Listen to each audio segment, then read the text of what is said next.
Welcome to Tool Tech Geek. I made some 3D printed miniatures of these tools and even a smaller set. These are 10 very famous multi-tools and I'm going to tell you more about them. I used a super easy way to create the digital files to 3D print, and I also painted them to make them look like real metal.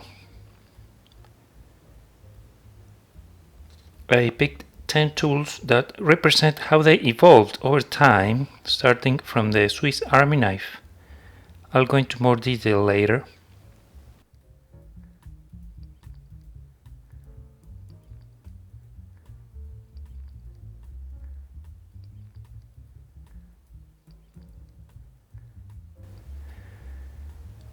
So for the miniatures, the first thing I did was to put them on a wooden board, and I took a picture of them. The design for the 3D print was super easy because I used a simple way to make the files. First, I used Inkscape to trace 3 layers, one for screws, one for handles, and one for tools. I export them as DXF files, and then I used OpenSCAD to extrude those 2-dimensional layers at different heights. This was a super fast way to create the 3D files.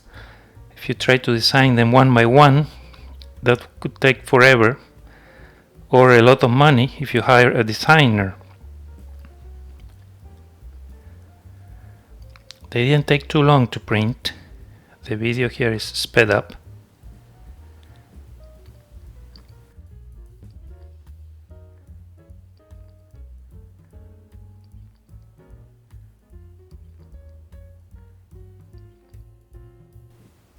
Because these tools are so tiny, I had to use tweezers and unstick the ends of the tools first.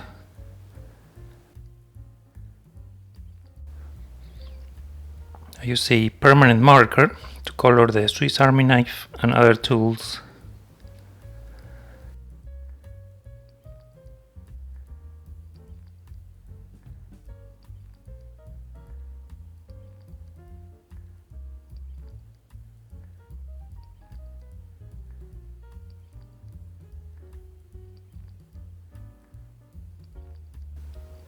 Then I superglued them to a small board.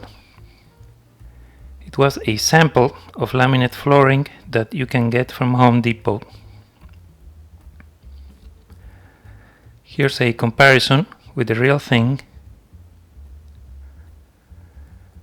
So these mini tools were too small and I didn't like them much, so I made a larger version that will have more detail.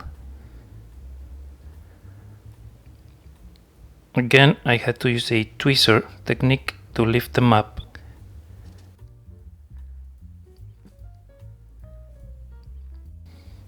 Here OB1 is checking the quality.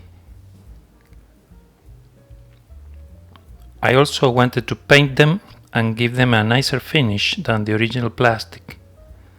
So first I put masking tape on a piece of cardboard, sticky side up, and stuck the tools on the tape.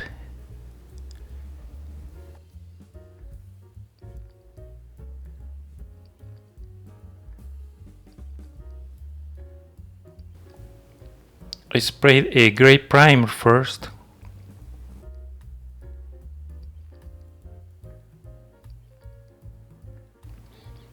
After it dried, I sprayed a silver spray and let it dry. Then I sprayed a clear coat.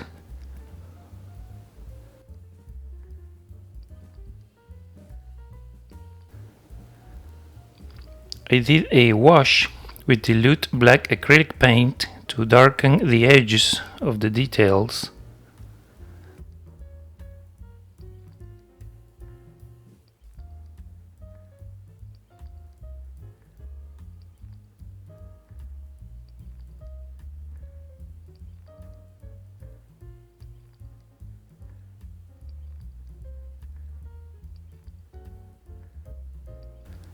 Then I added some color with acrylic.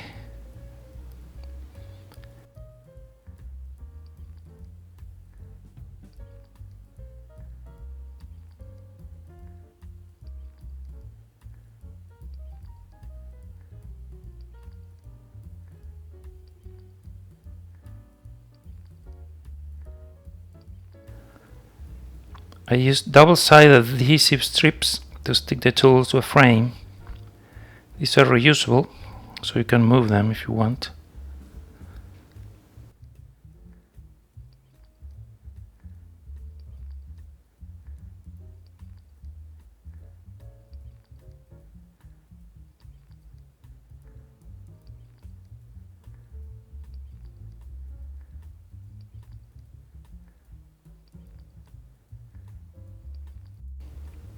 So here are the full-size tools and the miniatures.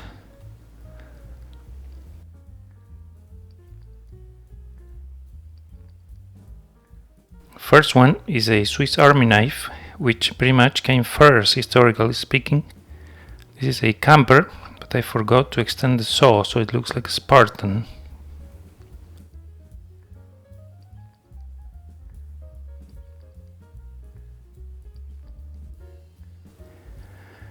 The second one represents the PST, the famous plier-based multi-tool that Team Leatherman made popular. In this case I use a Leatherman Bond, which looks similar. This represents the Gerber MP600, which has one-handed opening and has a history of military use. This one is a clone here, not the real thing.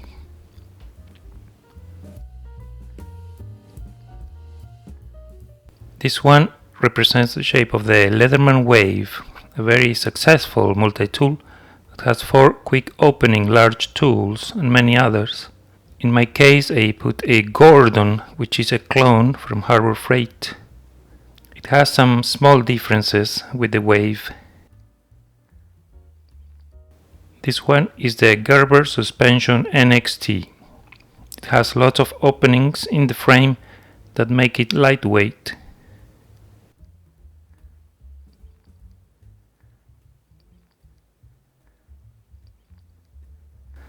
This one is the Victorinox Spirit X. It has a very smooth finish and is regarded as high-end.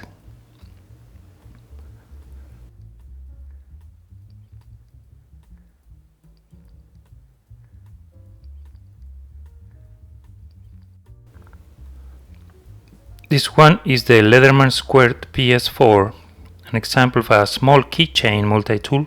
It's very easy to carry every day. It's no longer in production, but there are similar ones nowadays.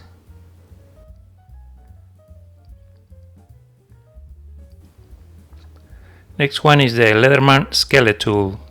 It has very few functions, but it's a favorite of some people for everyday carry because it's very portable.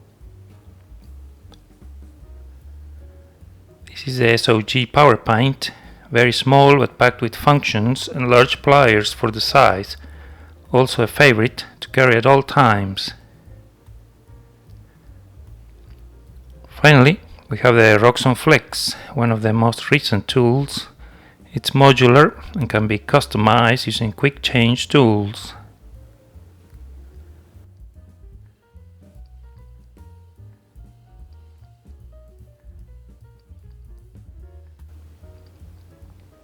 Let me know what you think. Is this a good sample of the history multi-tools? Did I miss any important ones?